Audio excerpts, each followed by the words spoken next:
Hi all, ഇന്ന് നമ്മൾ voices from the margin എന്ന ടെക്സ്റ്റിലെ a proposal for Dalit studies എന്ന ചാപ്റ്ററാണ് ഡിസ്കസ് ചെയ്യാൻ പോകുന്നത്. സോ നമുക്ക് പോർഷനിലേക്ക് പോകാം. അപ്പം ഇതിൻ്റെ തുടക്കം തന്നെ പറയുന്നത് in many places in north India Dalit studies have come into the curriculum എന്നാണ്. അപ്പോൾ ഇപ്പം നോർത്ത് ഇന്ത്യയുടെ പല ഭാഗങ്ങളിലായിട്ട്, ഇപ്പം നോർത്ത് ഇന്ത്യയിൽ മാത്രമല്ല, നമ്മൾ തന്നെ പഠിക്കുന്നത് ഇപ്പോൾ ദളിത് സ്റ്റഡീസ് ആണല്ലോ. വോയിസസ് ഫ്രം ദ മാർജിൻ എന്ന് പറയുന്നത് ദളിത് സ്റ്റഡീസിൽ പെടുന്ന ഒരു പേപ്പറാണ്. അപ്പോൾ ദളിത് സ്റ്റഡീസ് ഇപ്പം കരിക്കുലത്തിൽ പെടുത്താൻ തുടങ്ങിയത്, കുട്ടികൾക്ക് പഠനത്തിന് കുട്ടികൾക്ക് പഠിക്കാൻ വരെ കൊടുത്തു തുടങ്ങി ദളിത് സ്റ്റഡീസ്. അതെന്തിനെയാണ് കാണിക്കുന്നത്? അവരുടെ ആ അപ്രൈസലിനെയാണ് അത് കാണിക്കുന്നത്. അവർ കാസ്റ്റിനെ ചലഞ്ച് ചെയ്യുന്നു, അവർ ആ കാസ്റ്റ് സിസ്റ്റത്തിൽ നിന്ന് പുറത്തു വരാൻ ആഗ്രഹിക്കുന്നു.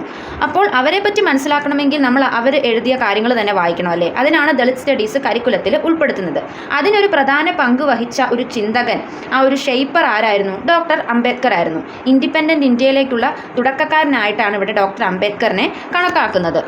പിന്നെ ഇതിൽ പറയുന്നത് there are dangers in thinking only of Dalit studies എന്നാണ്. ദളിതായിട്ടുള്ള ആളുകൾ എഴുതിയിരിക്കുന്ന ആ റൈറ്റിങ്സിനെ നമ്മൾ ദളിത് സ്റ്റഡീസ് എന്ന ആ ഒരു പർട്ടിക്കുലർ കൂട്ടത്തിലേക്ക് മാറ്റുമ്പോൾ അത് അതിൽ തന്നെ ഗെറ്റോയിസേഷൻ ആണെന്നാണ് പറയുന്നത്. ഗെറ്റോയിസേഷൻ എന്നാൽ ഐസൊലേഷൻ. ആ ഒരു നമ്മളിപ്പോൾ സോ കോൾഡ് മെയിൻ സ്ട്രീം റൈറ്റിങ്സിൽ നിന്നും ദളിത് സ്റ്റഡീസ് എന്ന് പറഞ്ഞ് ഇവരുടെ റൈറ്റിങ്സിനെ മാറ്റി നിർത്തുകയാണ്, ഐസൊലേറ്റ് ചെയ്യുകയാണ്, മാർജിനലൈസ് ചെയ്യുകയെന്നാണ് പറയുന്നത്. Dalit studies means the studies of the customs, disabilities and so on of those groups who are classified as scheduled castes. Scheduled കാസ്റ്റിനെയാണ് നമ്മൾ ദളിത് ആയിട്ട് കണക്കാക്കുന്നത്. അപ്പോൾ അവരുടെ ആ കസ്റ്റംസിനെയും ഡിസബിലിറ്റീസിനെയും ഒക്കെ എടുത്തു കാണിക്കുന്നതാണ് ദളിത് സ്റ്റഡീസ്. എന്ന് വെച്ച് അതിനെ മാർജിനലൈസ് ചെയ്യാൻ നമ്മൾ പോകാവോ? പാടില്ല. മറിച്ച് എന്താണ് ചെയ്യേണ്ടത്? We should study the ruling class. നമ്മൾ ദളിത് സ്റ്റഡീസിൽ ആ ഷെഡ്യൂൾഡ് കാസ്റ്റിൽപ്പെട്ട ആളുകളുടെ ജീവിതം മാത്രം പഠിച്ചു കഴിഞ്ഞാൽ അവരെ വീണ്ടും മാർജിനലൈസ് ചെയ്യാനുള്ള ഒരു ടെൻഡൻസി ഉണ്ടാകും. അതുകൊണ്ട് റൂളിംഗ് ക്ലാസ്സിനെയും നമ്മൾ ദളിത് സ്റ്റഡീസിൻ്റെ ഒപ്പം പഠിക്കേണ്ടതാണ്. അല്ലെങ്കിൽ ദളിത് സ്റ്റഡീസിൽ ഉൾപ്പെടുത്തിയിരിക്കുന്ന ആ റൈറ്റിങ്സിനെ കൂടുതലായിട്ട് മനസ്സിലാക്കണമെങ്കിൽ അവരെ ഒപ്രസ് ചെയ്തിരുന്ന റൂളിംഗ് ക്ലാസിൻ്റെ ഹിസ്റ്ററിയും കൂടെ നമ്മൾ അറിഞ്ഞിരിക്കണം. This is my major concern with Dalit studies. We must not simply look at Dalits only, we must look at the whole system of exploitation.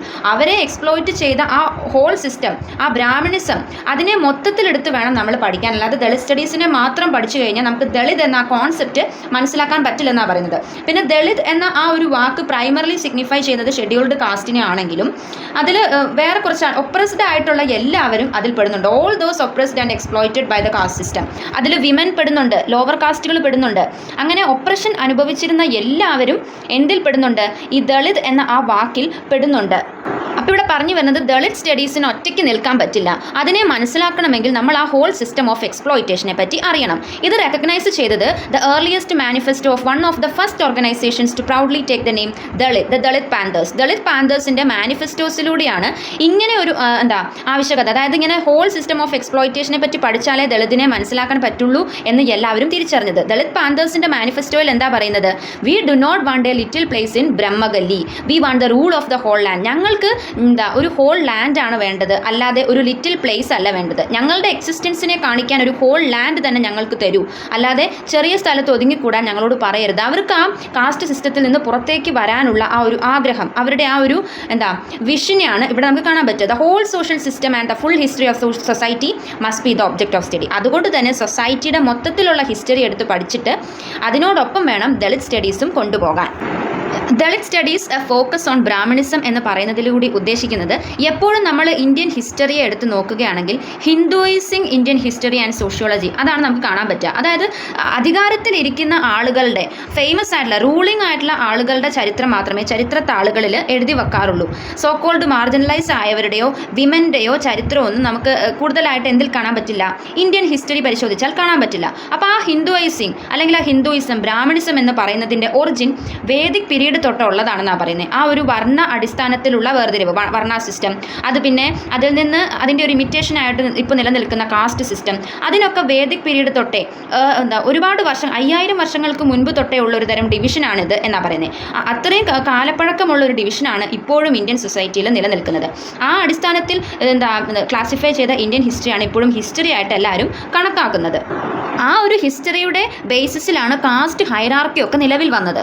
അപ്പോൾ ദളിത് സ്റ്റഡീസിൻ്റെ ആ പ്രോഗ്രാം എന്തിനെ ബേസ് ചെയ്തായിരിക്കണം, അല്ലെങ്കിൽ ദളിത് സ്റ്റഡീസിനെ നമ്മൾ മുൻപോട്ട് കൊണ്ടുവരുന്നത് എന്തിൻ്റെ അടിസ്ഥാനത്തിലായിരിക്കണം? Present and alternative to this overall picture of Indian society. ആ ഇന്ത്യൻ സൊസൈറ്റിയെ മൊത്തത്തിലെടുത്ത് പഠിച്ചിട്ട് എവിടെ മുതലാണ് ദളിത്സിനെ മാർജിനലൈസ് ചെയ്യാൻ തുടങ്ങിയത്, അവിടെ മുതലുള്ള ഹിസ്റ്ററി. അതായത് ഇപ്പോൾ ദളിത്സിന് ഹിസ്റ്ററി ഇല്ലാത്ത അവസ്ഥയാണ്. അവരെപ്പറ്റി നമുക്കൊരു രേഖകളിലും ഹിസ്റ്ററിക്കൽ ഡോക്യുമെൻസിലും കാണാനായിട്ട് പറ്റില്ല. അപ്പോൾ അവർക്കൊരു ഹിസ്റ്ററി ഇല്ലാത്ത അവസ്ഥയാണ്. അപ്പോൾ അവരിനി ഹിസ്റ്ററി ഉണ്ടാക്കി എടുക്കണം. അപ്പം അതിൽ ആരുടെയൊക്കെ ഹിസ്റ്ററിയാണ് പെടുത്തേണ്ടത്? Scheduled caste, scheduled tribes, other backward caste, women, അവരുടെയൊക്കെ those sections come under the exploitation. ആ സിസ്റ്റം ഓഫ് എക്സ്പ്ലോയിറ്റേഷനിൽ പെട്ട എല്ലാവരുടെയും ഹിസ്റ്ററി ആയിരിക്കണം ദളിത് സ്റ്റഡീസിൻ്റെ ആ ഒരു ഹിസ്റ്ററി എന്ന് പറയുന്നത്. അപ്പോൾ അത് ഉണ്ടാക്കിയെടുക്കലാണ് ദളിത് സ്റ്റഡീസിൻ്റെ പ്രൈമറി പ്രോഗ്രാം ആയിട്ട് ഇവിടെ പറയുന്നത്. We often hear that Dalits have no history. നമ്മൾ അങ്ങനെ ഇപ്പം ഞാൻ പറഞ്ഞു നിർത്തിയ പോയിന്റാണ്, ദളിത്സിന് ഹിസ്റ്ററി ഇല്ലെന്നാണ് നമ്മൾ പൊതുവേ കേൾക്കാറ്. പക്ഷേ അത് ശരിയല്ലെന്നാണ് പറയുന്നത്. അവർക്ക് ഹിസ്റ്ററി ഉണ്ട്, പക്ഷേ അവരുടെ ഹിസ്റ്ററി എഴുതപ്പെട്ടിട്ടുണ്ടായിരുന്നില്ല. നമ്മൾ മഹാരാഷ്ട്രീയൻ ഡൈനാസ്റ്റി ഓഫ് ശതവാഹനാസ് പരിശോധിച്ച് നോക്കുകയാണെങ്കിൽ അവരുടെ അവിടെ ഉണ്ടായിരുന്ന 2 ഗ്രേറ്റസ്റ്റ് റൂളേഴ്സ് സ്ത്രീകളായിരുന്നു, വിമൻ ആയിരുന്നു. പക്ഷേ അവരെ ചരിത്രത്താളുകളിലും പുരാണാസിലും ഒക്കെ ഇഗ്നോർ ചെയ്യാൻ കാരണം അവർ മെന്നല്ലാത്തതുകൊണ്ടാണ്. വിമൻ ആയതുകൊണ്ട് അവരുടെ കഥ ആരും പാടിപ്പുകഴ്ത്തിയില്ല.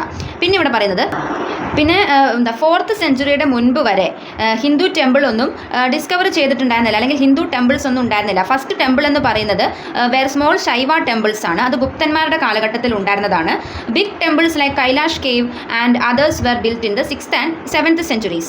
Earlier we had stupas. നമുക്ക് പണ്ട് സ്തൂപങ്ങൾ ഉണ്ടായിരുന്നു, കേവ്സ് ഉണ്ടായിരുന്നു, അജന്ത, എല്ലോറ ഒക്കെ പോലത്തെ കേവ്സ് ഉണ്ടായിരുന്നു, വിഹാരങ്ങൾ ഉണ്ടായിരുന്നു, ബുദ്ധിസ്റ്റ് ആർട്ട് ഉണ്ടായിരുന്നു, ജെയിൻ ആർട്ട് ഉണ്ടായിരുന്നു. പക്ഷേ ഹിന്ദുസിന് ആർട്ട് ഉണ്ടായിരുന്നില്ല. അപ്പോൾ ഇവർ പറയാൻ ഉദ്ദേശിക്കുന്നത് so called marginalised sections of സൊസൈറ്റിക്ക് ഇതൊക്കെ ഉണ്ടായിരുന്നു കുറേ നാൾ മുൻപ് വരെ. ഈ ആർട്ടൊക്കെ ഉണ്ടായിരുന്നു, കേവ്സ് ഉണ്ടായിരുന്നു. പക്ഷേ ഹിന്ദുസിന് അതൊന്നും ഉണ്ടായിരുന്നില്ല. യെറ്റ് അവരുടെ ഹിസ്റ്ററിയാണ് എല്ലാവരും പാടിപ്പുകഴ്ത്തിയതെന്നാണ് പറയുന്നത്. ഹിന്ദു ട്രഡീഷനിൽ എന്താണ് പറഞ്ഞു പഠിപ്പിച്ചിരുന്നത്? ആര്യൻ ലിറ്ററേച്ചറാണ് ഓൾഡസ്റ്റ് ലിറ്ററേച്ചർ, ഇൻഡസ് സിവിലൈസേഷനാണ്, അല്ലെങ്കിൽ സിന്ധു സരസ്വതി സിവിലൈസേഷനാണ് ഏറ്റവും വലുത്, ആര്യൻസ് ആണ് വലുത് എന്നാണ് എപ്പോഴും പറഞ്ഞുകൊണ്ടിരുന്നത്. അതെന്തിനാണ് അങ്ങനെ ആര്യൻസിനെ ഉയർത്തി കാണിക്കുന്നത്? അവരാണ് ഇന്ത്യൻ ഹിസ്റ്ററിയുടെ ക്രിയേറ്റേഴ്സ് എന്ന് വരുത്തി തീർക്കാൻ. അതൊരു ട്രിക്കാണ്. ബ്രാഹ്മണിസത്തിൻ്റെ ഡോമിനൻസ് മെയിൻറ്റെയിൻ ചെയ്യുന്നതിന് വേണ്ടിയിട്ട് കരുതിക്കൂട്ടി ഇറക്കിയിരുന്ന ഒരു ട്രിക്കാണ്. അതിലൂടെ ദളിത്സിനെ മാർജിനലൈസ് ചെയ്യാമല്ലോ. അപ്പോൾ ദളിത് സ്റ്റഡീസ് ആദ്യം എന്താ ചെയ്യേണ്ടത്? അവർ റീഡിസ്കവർ ചെയ്യണം. ഇന്ത്യയുടെ ട്രൂ ഹിസ്റ്ററി എന്തായിരുന്നു എന്ന് റീഡിസ്കവർ ചെയ്യണം. നമുക്ക് മോഡേൺ ആൻഡ് ഏർലി മോഡേൺ പീരീഡിൽ ഗ്രേറ്റ് ഭക്തി മൂവ്മെൻറ്റ് ഉണ്ടായിരുന്നു എന്നാണ് പറയുന്നത്.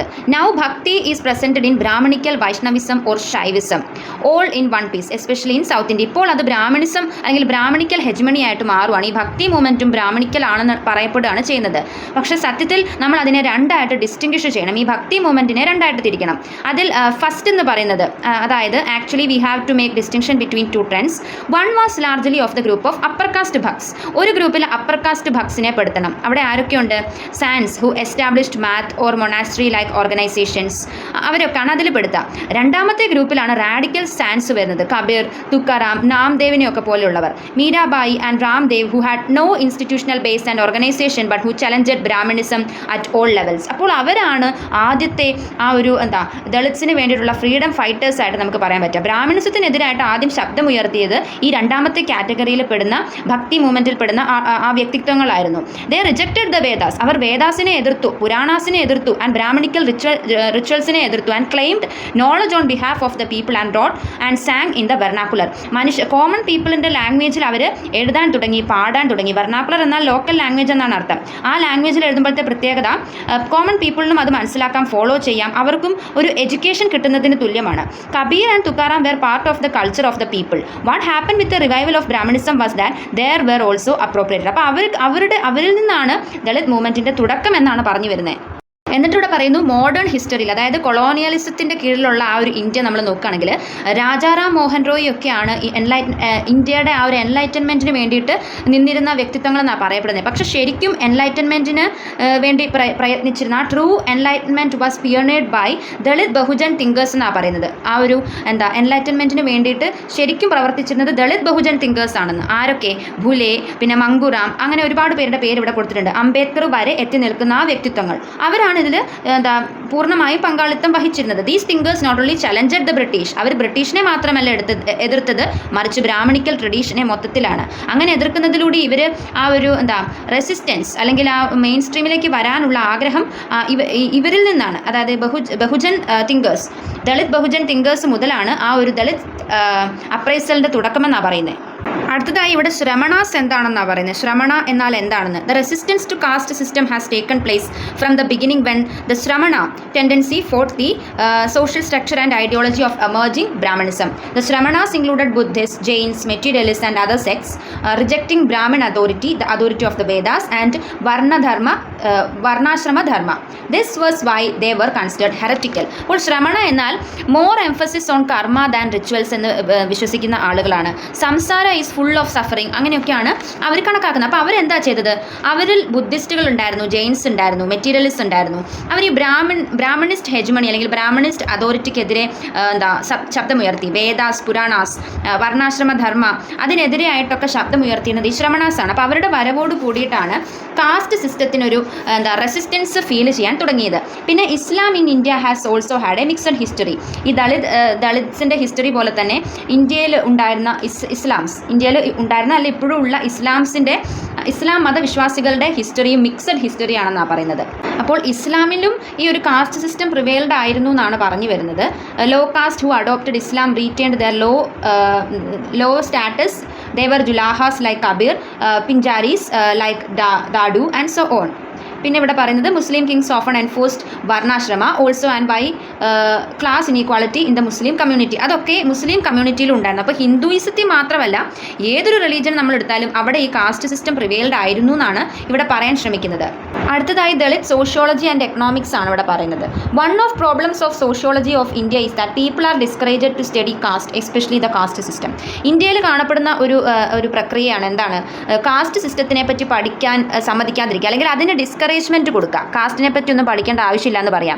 ഫോർ എക്സാമ്പിൾ പൂനെ യൂണിവേഴ്സിറ്റിയിൽ കോഴ്സസ് ഉണ്ട്, മാർജിനലൈസ്ഡ് സെക്ഷൻസിനെ പറ്റി പഠിക്കാനുള്ള കോഴ്സസ് ഒക്കെ ഉണ്ട്. അത് എൻകറേജ് ചെയ്യപ്പെടുന്നുണ്ട്. പക്ഷേ സോഷ്യൽ സ്ട്രാറ്റിഫിക്കേഷനെ പറ്റി പഠിക്കാൻ അവരെ അനുവദിക്കുന്നില്ല. കാരണം എന്താ, സോഷ്യൽ സ്ട്രാറ്റിഫിക്കേഷൻ എന്ന് പറയുമ്പോൾ ആ ഹോൾ സിസ്റ്റം ഓഫ് എക്സ്പ്ലോയിറ്റേഷൻ അതിൽ വരുന്നുണ്ട്. അതിൽ ബ്രാഹ്മണിസം കടന്നു വരുന്നുണ്ട്. ഇപ്പം ഇസ്ലാംസിനെ പറ്റിയുള്ള സ്റ്റഡി ആണെങ്കിൽ ഇസ്ലാംസ് കടന്നു വരുന്നുണ്ട്. ക്രിസ്ത്യാനിറ്റിയെ പറ്റിയാണെങ്കിൽ ക്രിസ്ത്യാനിറ്റി കടന്നു വരുന്നുണ്ട്. അപ്പോൾ ഇപ്പോൾ ക്രിസ്ത്യാനിറ്റിയുടെ ഉള്ളിൽ നിൽക്കുന്ന സോഷ്യൽ സ്ട്രാറ്റിഫിക്കേഷനാണ് നമ്മൾ പഠിക്കുന്നത് എങ്കിൽ അത് ആ ഒരു ഹോൾ സിസ്റ്റം ഓഫ് എക്സ്പ്ലോയിറ്റേഷനെയാണ് പഠിക്കുന്നത്. അങ്ങനെ തന്നെയാണ് ഏതൊരു റിലീജനെ എടുത്താലും. അപ്പോൾ അങ്ങനെ പഠിക്കുമ്പോഴത്തെ കുഴപ്പം എന്താ, ഡോമിനൻ്റ് ആയിട്ട് നിൽക്കുന്ന ആ ഒരു കാസ്റ്റ് ഏതാണോ, ആ ഒരു റൂളിംഗ് കാസ്റ്റ് അല്ലെങ്കിൽ അപ്പർ മോസ്റ്റ് ലെവലിൽ നിൽക്കുന്ന കാസ്റ്റ് ഏതാണോ അതിനെതിരായിട്ട് ചിലപ്പോൾ നമുക്ക് ചിന്തിക്കേണ്ടി വരും, പറയേണ്ടി വരും. അപ്പോൾ ആ ഡോമിനൻ്റ് കാസ്റ്റിന് ഒരു തരത്തിലുള്ള കേടും സംഭവിക്കാതിരിക്കാൻ സോഷ്യൽ സ്ട്രാറ്റിഫിക്കേഷൻ പഠിക്കാൻ സമ്മതിക്കില്ല. പക്ഷേ മാർജിനലൈസ്ഡ് സെക്ഷൻസിനെ പറ്റി പഠിക്കാം. അത് ആ ഒരു സെക്ഷനിൽ മാത്രം ഒതുങ്ങി നിൽക്കുന്ന സ്റ്റഡി ആയതുകൊണ്ട് മറ്റ് സെക്ഷൻസിലേക്ക് അത് വിരൽ ചൂണ്ടുന്നില്ല. നേരെ മറിച്ച് സോഷ്യൽ സ്ട്രാറ്റിഫിക്കേഷൻ ആകുമ്പം ഒരുപാട് പേര് ചോദ്യം ചെയ്യപ്പെടും. അത് ആ ഒരു സോഷ്യൽ സിസ്റ്റത്തിനെ വരെ തകർക്കാനിടയുണ്ട്. അപ്പോൾ അതുകൊണ്ട് ഈ ഒരു തരത്തിലുള്ള സ്റ്റഡി, ആ ഒരു ഹോൾ സിസ്റ്റം ഓഫ് എക്സ്പ്ലോയിറ്റേഷനെ പറ്റിയുള്ള സ്റ്റഡീസ് ഇന്ത്യയിൽ പൊതുവെ ഡിസ്കറേജ് ചെയ്യുകയാണ് ചെയ്യാറ്. അതിപ്പോൾ PhD പഠിക്കുന്ന സ്റ്റുഡൻസ് ആണെങ്കിലും അവരെ അങ്ങനത്തെ ടോപ്പിക് എടുത്ത് പഠിക്കാൻ അനുവദിക്കാറില്ല എന്നാണ് പറയുന്നത്. അപ്പോൾ ഇവിടെ പറയുന്നത് കാസ്റ്റ് അടിസ്ഥാനത്തിലുള്ള സെൻസസിനെ പറ്റിയിട്ടാണ്. അങ്ങനെയുള്ളൊരു സെൻസസ് ലാസ്റ്റ് നടന്നത് 1931 അതിനുശേഷം എടുത്തിട്ടില്ല. അപ്പോൾ അന്നത്തെ കണക്ക് വെച്ച് SCs STs അത്രേ കാറ്റഗറൈസേഷൻ ഉണ്ടായിരുന്നുള്ളൂ. അതിൻ്റെ അപ്പുറത്തേക്കും ആളുകളുണ്ടായിരുന്നു. പക്ഷേ അവരെ ഇങ്ങനെ ഒരു കമ്മ്യൂണിറ്റി ആയിട്ട് കണക്കാക്കുകയോ അവരുടെ എണ്ണം എടുക്കുകയോ ഒന്നും ചെയ്തിട്ടില്ല.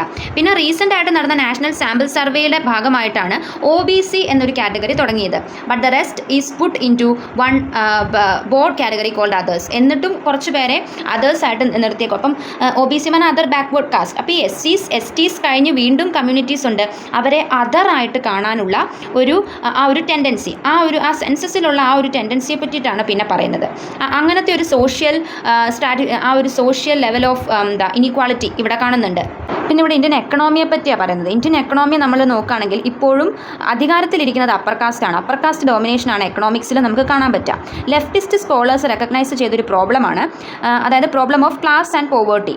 അങ്ങനെ ഒരു പ്രോബ്ലം അവർ റിയലൈസ് ചെയ്തു. But do not recognise the problem of caste. പക്ഷേ ഈ എക്കണോമിക്സിലും കാസ്റ്റ് എന്ന ആ ഒരു ഇനീക്വാളിറ്റി വരുന്നുണ്ടെന്ന് ഇവർ റെക്കഗ്നൈസ് ചെയ്തില്ല. കാസ്റ്റ് സിസ്റ്റം ലേബറേഴ്സിനെ ഓർഗനൈസ് ചെയ്യുന്നതിന് ആവുകയും ചെയ്യുന്നുണ്ട്. അതായത് caste system is a way of organising labour. As Ambedkar said, caste is not division of labour but division of labourers. തൊഴിലാളികളെ മാറ്റി നിർത്തുക എന്നതല്ല കാസ്റ്റിൻ്റെ ആ ഒരു അർത്ഥം. നേരെ മറിച്ചോ തൊഴിലാളികളിൽ തന്നെ വേർതിരിവ് കാണിക്കുക. ലേബറേഴ്സിൻ്റെ ഇടയിൽ തന്നെയുള്ള ആ ഒരു ഡിവിഷനെയാണ് ഇവിടെ എക്കണോമിക്സ് ലെവലിൽ കാസ്റ്റ് സിസ്റ്റമായിട്ട് കണക്കാക്കുന്നത്. ഈ ഡിവിഷൻ ഓഫ് ലേബറേഴ്സ് ആണ് ഒരു പരിധി വരെ എക്സ്പ്ലോയിറ്റേഷൻ ഇടയാക്കിയിരിക്കുന്നതെന്നാണ് പറയുന്നത്. എക്സ്പ്ലോയിറ്റേഷൻ്റെ ബേസിസ് തന്നെ ഈ ലേബറേഴ്സിൻ്റെ ഇടയിലുള്ള ഡിവിഷനാണ്. അപ്പം ഇതിൽ നിന്ന് ഇങ്ങനെയുള്ള ആ ഒരു ഡിസ്ക്രിമിനേഷനിൽ നിന്ന് പുറത്തു വരാനായിട്ട് ഇവർ എംബ്രേസ് ചെയ്തത് സ്വദേശി അല്ല, മറിച്ച് ഗ്ലോബലൈസേഷൻ ആണെന്നാണ് പറയുന്നത്. എന്തുകൊണ്ടാണ് ഇവർ ഗ്ലോബലൈസേഷനെ എംബ്രേസ് ചെയ്തത്? The way out they maintained was education. Education and training the people in all the ways of the modern world. Modern വേൾഡിൻ്റെ എല്ലാ സാധ്യതകളിലേക്കും അവരെ എഡ്യൂക്കേറ്റ് ചെയ്യുക, ട്രെയിൻ ചെയ്യിക്കുക. അതിന് ഗ്ലോബലൈസേഷൻ്റെ ആവശ്യമാണുള്ളത്. ആ ഒരു ഗ്ലോബൽ മാർക്കറ്റ് ഓപ്പൺ ആയാലേ എല്ലാവർക്കും എഡ്യൂക്കേഷൻ ആക്സസ് ചെയ്യാൻ പറ്റുള്ളൂ. മെയിൻലി ഇവർ ഉദ്ദേശിക്കുന്നത് ഇംഗ്ലീഷ് എഡ്യൂക്കേഷനാണ്. അതായത് ആ ഇംഗ്ലീഷ് എന്ന ലാംഗ്വേജിൻ്റെ ആ ഒരു അറിവ് ഇവർക്ക് കിട്ടണം. ആ ഡിസ്ക്രിമിനേറ്റ് ചെയ്ത ലേബറേഴ്സിന് കിട്ടണം. We have to stop the system where only upper caste learn English. Upper caste മാത്രം ഇംഗ്ലീഷ് പഠിച്ചാൽ മതി എന്നുള്ള ആ സിസ്റ്റം നമ്മൾ സ്റ്റോപ്പ് ചെയ്യണം. കാരണം അത് സ്റ്റോപ്പ് ചെയ്തില്ലെങ്കിൽ അവർ തന്നെ വീണ്ടും അധികാരത്തിലിരിക്കും. ഞങ്ങൾക്കും ഇംഗ്ലീഷ് പഠിക്കണം. We have to learn English as well as our own language to go ahead. നമ്മുടെ ലാംഗ്വേജ് നമ്മൾ പഠിക്കുന്നത് പോലെ തന്നെ ഇംഗ്ലീഷും പഠിക്കണം. അതിന് ഗ്ലോബലൈസേഷൻ കൂടിയേ തീരുള്ളൂ. നമുക്ക് ആ ഗ്ലോബൽ മാർക്കറ്റാണ് വേണ്ടത്. അല്ലാതെ സ്വദേശിയിൽ നിന്നുകൊണ്ടിരുന്നാൽ നമ്മൾ വീണ്ടും അടിച്ചമർത്തലിൽ പെട്ടുപോകാൻ സാധ്യതയുണ്ട്. This brings us to the question of language, art and literature. ഇതാണ് ദളിത്സിൻ്റെ മനസ്സിൽ, അല്ലെങ്കിൽ ആ മാർജിനലൈസ് ചെയ്യപ്പെടുന്ന ആളുകളുടെ മനസ്സിലേക്ക് ഭാഷ, കല, സാഹിത്യം എന്ന ചിന്ത ഉണർത്തിയതെന്നാണ് പറയുന്നത്. കാരണം അറിവ്, നോളജ് വേണം എന്നുള്ള ചിന്ത അവർക്ക് അന്ന് തൊട്ടാണ് ഉണ്ടായത്. ഈ ഒരു എക്കണോമിക് ഡിസ്ക്രിമിനേഷൻ്റെ ഭാഗമായിട്ട് ഉണ്ടായ ചിന്തയാണിത്. ഇപ്പോൾ ദളിത് ലിറ്ററേച്ചർ, ഡ്രാമ, ആർട്ട് അതൊക്കെ ഫ്ലറിഷ് ചെയ്യുന്നതിൻ്റെ ഭാഗമായിട്ട് ആദ്യമായിട്ട് ചെയ്യേണ്ടത് ഇൻക്ലൂഡ് ഓറൽ ട്രഡീഷൻ ഇൻ ലിറ്ററേച്ചറാണ്. കാരണം ദളിത്സിൻ്റെ കൂടുതലായിട്ടുള്ള അവരുടെ ആ ഒരു കൾച്ചറും ഓറൽ ട്രഡീഷൻ വഴിയാണ് അവർ പാസ് ചെയ്ത് വരിക. ഓറൽ സ്റ്റോറി ടെല്ലിംഗ് ഒക്കെയാണ് നിലവിൽ നിന്നിരുന്നത്. അപ്പോൾ ഓറൽ ട്രഡീഷനെ ഇൻക്ലൂഡ് ചെയ്യിക്കണം ലിറ്ററേച്ചറിലേക്ക്. The rich interviewing of legends, stories and myths that have form the base of much classical tradition. അവരുടെ ക്ലാസിക്കൽ ട്രഡീഷൻ്റെ ഒരു നല്ല പങ്കും വഹിച്ചിരിക്കുന്നത് ഈ ഓറൽ ട്രഡീഷനിലൂടെ പകർന്നു തന്ന സ്റ്റോറീസും മിത്സും ഒക്കെയാണ്. അതിലാണ് അവരുടെ ഹീറോസിനെ പറ്റിയൊക്കെ പാടി പുകഴ്ത്തുന്നത്. പിന്നെ ഇന്ത്യൻ ഹിസ്റ്ററി ഓഫ്, അല്ലെങ്കിൽ ഇന്ത്യയുടെ ലാംഗ്വേജസിൻ്റെ ആ ഒരു ട്രൂ ഹിസ്റ്ററിയെ പറ്റി പഠിക്കണം. All Indian languages are different അല്ലേ. ഇന്ത്യയിൽ നമ്മൾ ഒരുപാട് ഭാഷ സംസാരിക്കുന്നുണ്ട്. അത് ഒന്നിലൊന്ന് വ്യത്യസ്തപ്പെട്ട് നിൽക്കുന്നതാണ്. അപ്പോൾ അതിൻ്റെ അടിസ്ഥാനത്തിൽ ആണ് കാസ്റ്റ് സിസ്റ്റം ഉണ്ടായതെന്നും ഇപ്പോഴും അതിൻ്റെ പേരിലുള്ള ഡിസ്ക്രിമിനേഷൻ മനുഷ്യർ അനുഭവിക്കുന്നുണ്ടെന്നുമാണ് പറയുന്നത്. ആ ഒരു ലാംഗ്വേജിൻ്റെ ബേസിസിലുള്ള ഡിസ്ക്രിമിനേഷൻ. അതിനൊരു എക്സാമ്പിൾ ഇവിടെ പറയുവാണ്. ഒരു ശൂദ്ര കാസ്റ്റിൽപ്പെട്ട ഒരു കുട്ടി, ആ കുട്ടി ശരിക്കല്ല സംസാരിക്കുന്നത്, അല്ലെങ്കിൽ വാക്കുകളെ ശരിക്കല്ല ഉച്ചരിക്കുന്നത് എന്നൊരു എന്താ പറയുക ആക്ഷേപം നിലവിൽ വന്നായിരുന്നു. അതിന് എക്സാമ്പിളായിട്ട് ബ്രഹ്മൻ എന്നൊരു വാക്കാണ് ഇവിടെ എടുത്തിരിക്കുന്നത്. ആ വാക്കിനെ ശൂദ്ര കാസ്റ്റിൽപ്പെടുന്ന ഒരു കുട്ടി പ്രൊനൗൺസ് ചെയ്യുന്നത് ബാമൻ എന്നാണ്. In the Bahujan Dalit forms, Bahujan Dalit ഫോംസിലൊക്കെ അതിനെ ബാമൻ എന്നാണ് പ്രൊനൗൺസ് ചെയ്യുന്നത്. അത് അതിൽ തന്നെ ഇൻസൾട്ടിങ് ആയിട്ടാണ് കൺസിഡർ ചെയ്യുന്നത്. അതായത് ഈ അപ്പർ കാസ്റ്റ് ഇവരിങ്ങനെ പ്രൊനൗൺസ് ചെയ്യുന്നതേ ഒരു ഇൻസൾട്ടായിട്ടാണ് കണക്കാക്കുന്നത്. ബ്രഹ്മൻ എന്ന് പറയുന്നതിന് ബാമൻ എന്ന് പറയുമ്പോൾ കളിയാക്കി പറയുന്നത് പോലെയാണ് കണക്കാക്കുക. പക്ഷെ സത്യത്തിൽ ഈ ഒരു ബാമൻ എന്നൊരു യൂസേജ് പ്രാകൃത ലാംഗ്വേജ് ഉണ്ടായിരുന്നപ്പോൾ തൊട്ട് ഉണ്ടായിരുന്നതാണെന്നാണ് പറയുന്നത്. അപ്പോൾ അത് വളരെ ഏർലിയസ്റ്റ് ആയിട്ടുള്ള ഏൻഷ്യൻ യൂസേജ് ആണ്. ആ പ്രാകൃത് ടെക്സ്റ്റിലൊക്കെ ബ്രാഹ്മൺ എന്നാണ് അതിന് റെഫറൻസ് ഉള്ളത്. പിന്നെ അത് കാലക്രമേണ ബ്രഹ്മനായി മാറിയതാണെന്നാണ് ഇവർ ദളിത്സ് പറയുന്നത്. അപ്പോൾ ഇവർ തെറ്റ് പറയുന്നതല്ല, ഇവർ ആ ഒരു ശരിക്കുമുള്ള വാക്കാണ് പറയുന്നത്. അത് പ്യൂരിഫൈ ചെയ്ത് അപ്പർ കാസ്റ്റുകളാണ് തെറ്റിച്ച് പറയുന്നതെന്നാണ് ഇവരുടെ ഭാഗം. പിന്നെ ഇവിടെ many artistic forms were in fact taken from low caste. Low കാസ്റ്റിൽ നിന്ന് ഒരുപാട് ആർട്ടിസ്റ്റിക് ഫോംസ് ഒക്കെ കടമെടുത്തിട്ടുണ്ട് ഈ സോ കോൾഡ് മെയിൻ സ്ട്രീമിലേക്ക്. ട്രഡീഷണൽ മറാത്തി സേയിങ്, പിന്നെ ഒരു ട്രഡീഷണൽ മറാത്തി സേയിങ് ഇവിടെ പറയുന്നുണ്ട്. അതിൽ ഉദ്ദേശിക്കുന്നത് ഇത്രയേ ഉള്ളൂ, it was in fact Dalit and other low caste who originated art എന്ന ആ ഒരു ജോണർ തന്നെ ഇൻട്രൊഡ്യൂസ് ചെയ്തത് ദളിത്സ് ആണെന്നാണ് ഇവിടുത്തെ ആ മറാത്തി സേയിങ്ങിൻ്റെ ഒരു സാരാംശം. പിന്നെ നമ്മളിപ്പോൾ so called classical Indian dances എന്ന് വിളിക്കുന്ന ഭരതനാട്യവും ഒഡീസിയും ഒക്കെ പണ്ട് കാലത്ത് ദേവദാസീസ് കളിച്ചിരുന്ന ടെമ്പിൾസിലൊക്കെ കളിച്ചിരുന്നതാണ്. അപ്പോൾ ദേവദാസീസിനെ മാർജിനലൈസ് കമ്മ്യൂണിറ്റി ആയിട്ടാണ് കണ്ടിരുന്നത്. അപ്പോൾ അവരുടെ ആ ഒരു ഡാൻസ് ഫോമാണ് ഇപ്പോൾ ഇന്ത്യൻ ക്ലാസിക്കൽ ഡാൻസ് ഫോംസ് ആയിട്ട് കണക്കാക്കുന്നത്. അപ്പോൾ അതിലും ആ ഒരു എന്താ പറയുന്നത് അപ്രൈസൽ, ആ ഒരു ചേഞ്ച് നമുക്ക് കാണാൻ പറ്റും. പക്ഷെ അത് അപ്പർ കാസ്റ്റ് അക്സെപ്റ്റ് ചെയ്യുന്ന ചേഞ്ച് ആണോ? അല്ല. മോഡേൺ പീരീഡിൽ സെപ്പറേറ്റ് ദളിത് ലിറ്ററേച്ചേഴ്സ് ഒക്കെ എമർജ് ചെയ്ത് വരുന്നുണ്ട്. പല ലാംഗ്വേജസിലായിട്ട് ദളിത്സ് ആയിട്ടുള്ള ആളുകൾ ദളിത്സുകൾ എഴുതുന്നുണ്ട്. മറാത്തിയിലാണ് എഴുതി തുടങ്ങിയത്. പിന്നെ ഹിന്ദിയിലേക്കും മറ്റ് ലാംഗ്വേജിലേക്കും ഒക്കെ അവരുടെ എഴുത്ത് വ്യാപിച്ചിട്ടുണ്ട്. അങ്ങനെ അതിലൊരു ഡെവലപ്മെൻറ്റ് വന്നു തുടങ്ങുന്നു. അപ്പോൾ പല ലാംഗ്വേജസിൽ ഇപ്പോൾ അവർ എഴുതുന്നുണ്ടെന്നാണ് പിന്നെ പറയുന്നത്. മോഡേൺ പീരീഡൊക്കെ ആയപ്പോഴത്തേക്കും ദളിത് ലിറ്ററേച്ചറൊക്കെ എമർജ് ചെയ്യാൻ തുടങ്ങി. അവർ മറാത്തിയിൽ എഴുതി തുടങ്ങി. പിന്നെ ഹിന്ദിയിലേക്കും മറ്റ് ഭാഷകളിലേക്കൊക്കെ ദളിതുകൾ എഴുതുന്നുണ്ട്. അതാണ് ഇവിടെ പിന്നെ പറയുന്നത്. അവരുടെ ആ ലിറ്റററി എക്സ്റ്റാബ്ലിഷ്മെൻറ്റിനെ പറ്റിയിട്ടാണ് കാണിക്കുന്നത്. പിന്നെ ഇവിടെ ആ ഒരു റിജക്റ്റിംഗ് ഗുരു പ്രിൻസിപ്പിൾ എന്നൊരു കോൺസെപ്റ്റിനെ പറ്റിയാണ് പറയുന്നത്. Seeking truth. അംബേദ്കറിൻ്റെ ഒരു മേജർ പ്രിൻസിപ്പിളായിരുന്നു ഗുരു പ്രിൻസിപ്പിളിനെ റിജക്റ്റ് ചെയ്യുക എന്നത്. ആ ഒരു പ്രിൻസിപ്പിൾ ബ്രാഹ്മണിക്കൽ ട്രഡീഷൻ്റെ ഭാഗമായിട്ടുള്ളതാണെന്നും അതങ്ങനെ ഫോളോ ചെയ്താൽ ശരിയാവില്ലെന്നുമാണ് ഇദ്ദേഹം പറയുന്നത്. Which he saw as one of the evils of Brahmanical tradition. This presumes that in order to understand the reality, ജീവിത സത്യങ്ങൾ അല്ലെങ്കിൽ യാഥാർത്ഥ്യത്തെ പറ്റിയുള്ള ജ്ഞാനം കിട്ടണമെങ്കിൽ നമുക്കൊരു ഗൈഡിൻ്റെ ആവശ്യമുണ്ട് എന്ന് വെച്ചാൽ ആ ഗൈഡ് പറയുന്നത് മാത്രം കേട്ടാൽ മതി എന്നാണോ അർത്ഥം? അല്ല. the result is seen at all levels of social life and particularly in education. അപ്പം ഈ ഒരു ഗുരു പ്രിൻസിപ്പിളിൽ ഉണ്ടായിരുന്ന എഡ്യൂക്കേഷൻ പ്രോസസ്സ് എങ്ങനെയായിരുന്നു? ഗുരു പറഞ്ഞു കൊടുക്കും, അത് അതേപോലെ മെമ്മറൈസ് ചെയ്ത് ഓർത്തു വയ്ക്കും സ്റ്റുഡൻസ്. അവരെ ക്രിറ്റിക്കൽ തിങ്കിങ്ങിന് വിടുന്നില്ലെന്നാണ് പറയുന്നത്. ക്രിറ്റിക്കൽ തിങ്കിങ്ങിൽ നിന്നുമേ നമുക്ക് ഫർദർ മീനിങ്സ് കണ്ടെത്താൻ പറ്റുള്ളൂ. അപ്പോൾ സ്റ്റുഡൻസിനെ ക്രിറ്റിക്കൽ തിങ്കിങ്ങിന് വിധേയരാക്കണം, അവരുടെ ചിന്താശേഷിയെ വളർത്തണം എന്നാണ് ഇവിടെ പറയുന്നത്. If we look at the tradition of Dalits and Bahujans in India, we can also find elements of other traditions which began with Buddha himself. Buddha പറയുന്ന ഒരു കാര്യത്തെ പറ്റി ഇവിടെ ഇനി പറയുന്നത്. ബുദ്ധ പറഞ്ഞു, ബി യുവർ ഓൺ റെഫ്യൂജ്, നീ തന്നെയാകണം നിന്റെ റെഫ്യൂജ്. ബി യുവർ ഓൺ ലാം, നിന്റെ വഴികാട്ടിയും നീ തന്നെയാണ്. Don't take even my words, ഞാൻ പറയുന്നത് പോലും അതേപടി നിങ്ങൾ ശ്രവിക്കരുത്, അല്ലെങ്കിൽ കേൾക്കരുത്, അല്ലെങ്കിൽ എടുക്കരുത്. യു തിങ്ക് യുവർ സെൽഫ്, നീ സ്വയം ചിന്തിക്കണം. യു ട്രൈ യുവർ സെൽഫ്, നീ സ്വയം പരിശ്രമിക്കണം. You can experiment your self. അങ്ങനെ നിങ്ങൾക്ക് നിങ്ങളെ തന്നെ അനുഭവിക്കാൻ പറ്റും, അല്ലെങ്കിൽ നിങ്ങളെ തന്നെ മനസ്സിലാക്കാൻ പറ്റുമെന്നാണ് പറയുന്നത്. അപ്പോൾ education has to be an active process.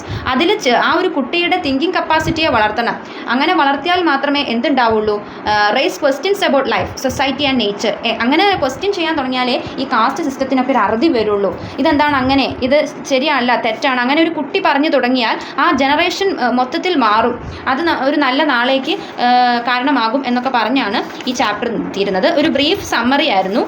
വായിച്ചിട്ട് നമുക്ക് പെട്ടെന്ന് ഓർത്തിരിക്കേണ്ടതായിട്ടുള്ള കാര്യങ്ങൾ പോയിന്റ്സ് ആയിട്ട് പറഞ്ഞു പോയിന്നേ ഉള്ളൂ. ഏകദേശം ഈ ചാപ്റ്ററിൻ്റെ ചെറിയൊരു സമ്മറി കിട്ടിയെന്ന് വിശ്വസിക്കുന്നു. അപ്പോൾ അത്രയേ ഉള്ളൂ.